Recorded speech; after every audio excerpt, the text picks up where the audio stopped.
जी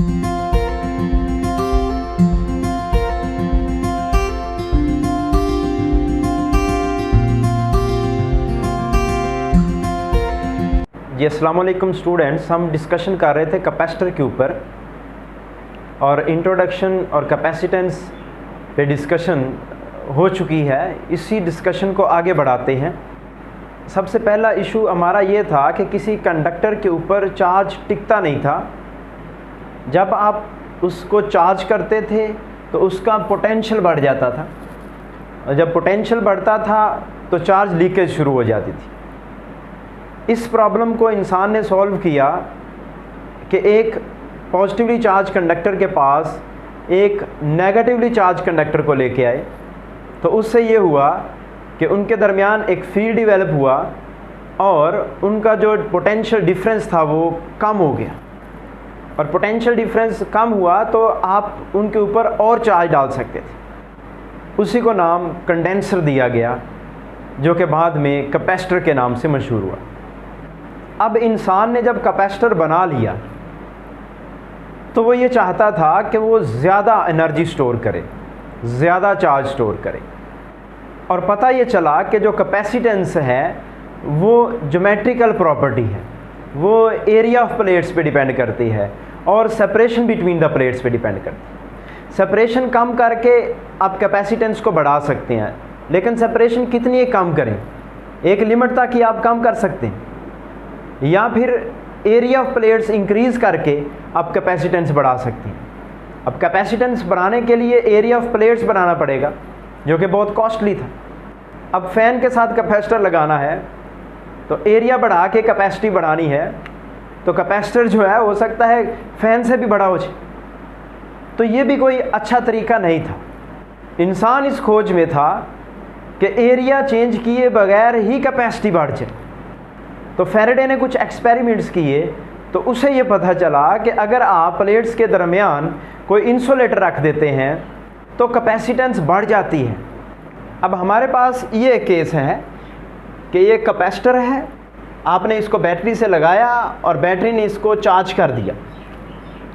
battery आपने हटा ली है और यहाँ पे लगा लिया है वोल्ट मीटर, और वोल्ट मीटर आपको इन दो प्लेट्स के दरमियान पोटेंशियल डिफरेंस बता रहा है।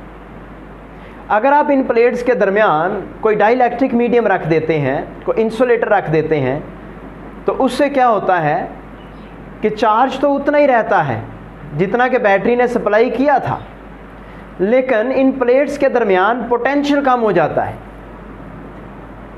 हम भी यही चाहते थे कि किसी तरह से पोटेंशियल डिफरेंस कम हो जाए ताकि आप ज़्यादा चार्ज टिका पाए।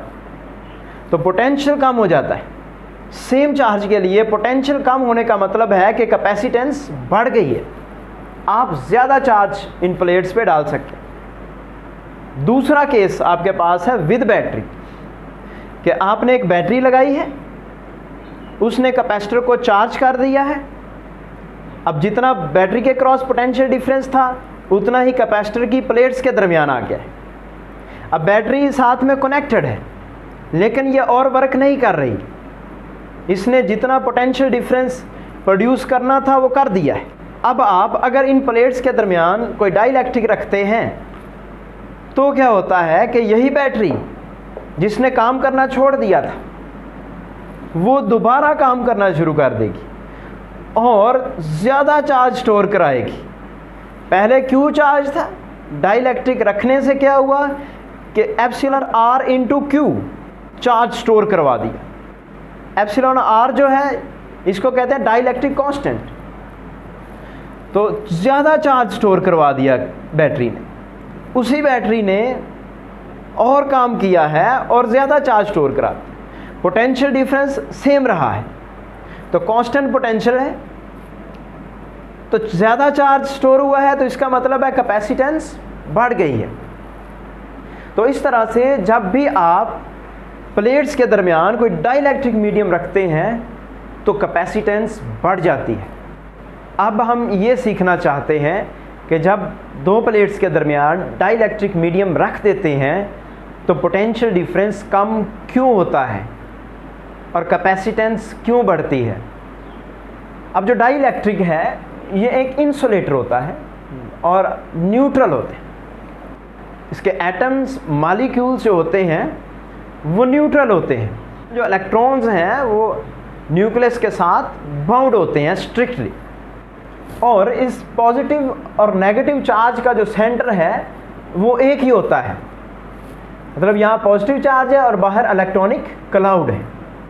लेकिन अगर आप इसी मॉलिक्यूल को रख देते हैं किसी इलेक्ट्रिक फील्ड में, तो उससे क्या होता है कि ये जो पॉजिटिव चार्ज है ये अट्रैक्ट होना शुरू हो जाता है नेगेटिव प्लेट की तरफ, और जो इलेक्ट्रॉनिक क्लाउड है वो अट्रैक्ट होता है पॉजिटिव प्लेट की तरफ। थोड़ी चार्ज सेपरेशन शुरू हो जाती है, तो सिचुएशन ये बन जाती है कि पॉजिटिव चार्ज नेगेटिव प्लेट की तरफ अट्रैक्ट होना शुरू हो जाता है, और नेगेटिव चार्ज जो है वो पॉजिटिव प्लेट की तरफ अट्रैक्ट होना शुरू हो जाता है, जिस वजह से इस मॉलिक्यूल के अंदर ही चार्ज सेपरेशन हो जाती है।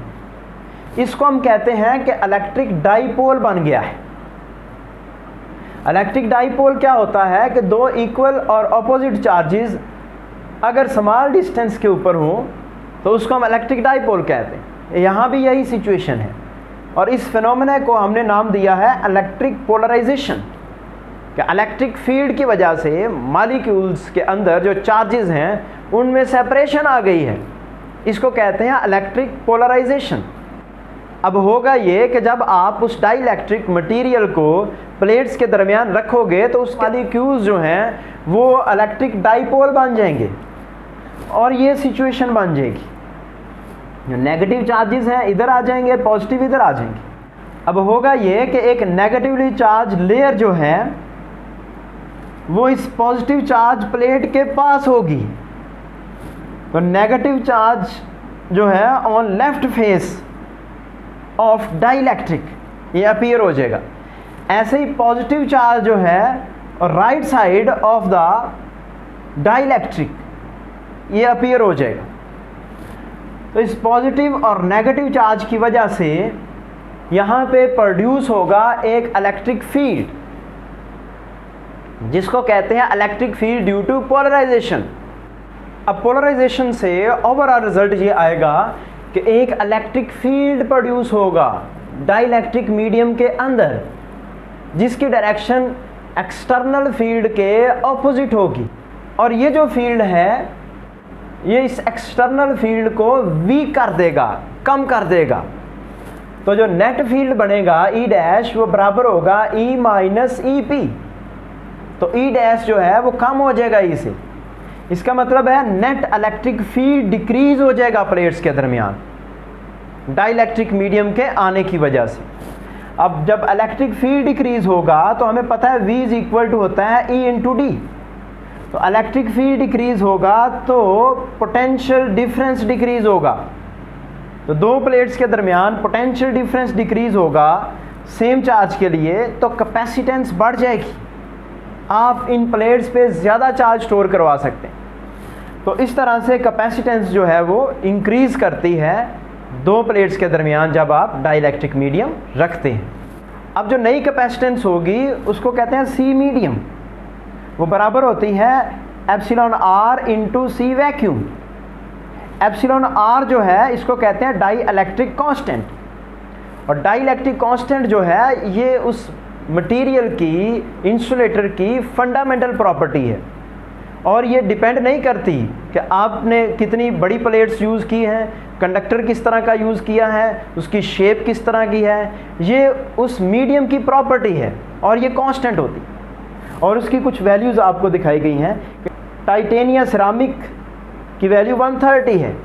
इसका मतलब है जब आप टाइटेनियम सिरामिक को प्लेट्स के दरमियान रखेंगे तो कैपेसिटेंस जो है वो 130 टाइम्स इंक्रीज़ कर जाएगी।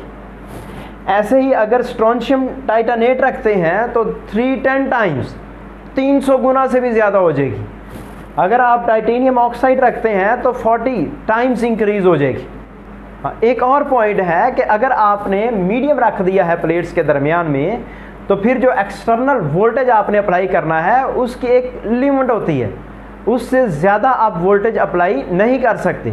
अगर आप ज़्यादा वोल्टेज अप्लाई करेंगे तो यहाँ पे पोलराइजेशन ज़्यादा होगी, यहाँ पे फील्ड ज़्यादा स्ट्रॉन्ग होगा, तो उससे हो सकता है कि जो मटेरियल है उसमें ब्रेक डाउन हो जाए। एक और पॉइंट है डाइलेक्ट्रिक स्ट्रेंथ। तो डाइलेक्ट्रिक स्ट्रेंथ जो है ये the maximum value of electric field that it can tolerate without broken. तो इलेक्ट्रिक फील्ड की वो ज़्यादा से ज़्यादा वैल्यू है जो कि मीडियम बर्दाश्त कर सकता है ब्रेकआउट हुए बगैर। तो इससे ज़्यादा फील्ड आप नहीं रखेंगे वरना वो ब्रेक डाउन हो जाएगा। फॉर एग्जांपल माइका जो है उसकी डाइलेक्ट्रिक स्ट्रेंथ है 160 किलो वोल्ट पर मिलीमीटर। ऐसे ही पॉलीस्टीरीन की 24 किलो वोल्ट पर मिलीमीटर है और पेपर की 16 किलो वोल्ट पर मिलीमीटर है। तो ये आज हमने सीखा है कि कैपेसिटेंस किस तरह से इंक्रीज़ हो जाती है जब आप दो प्लेट्स के दरमियान में कोई मीडियम रख देते हैं। अल्लाह हाफिज़।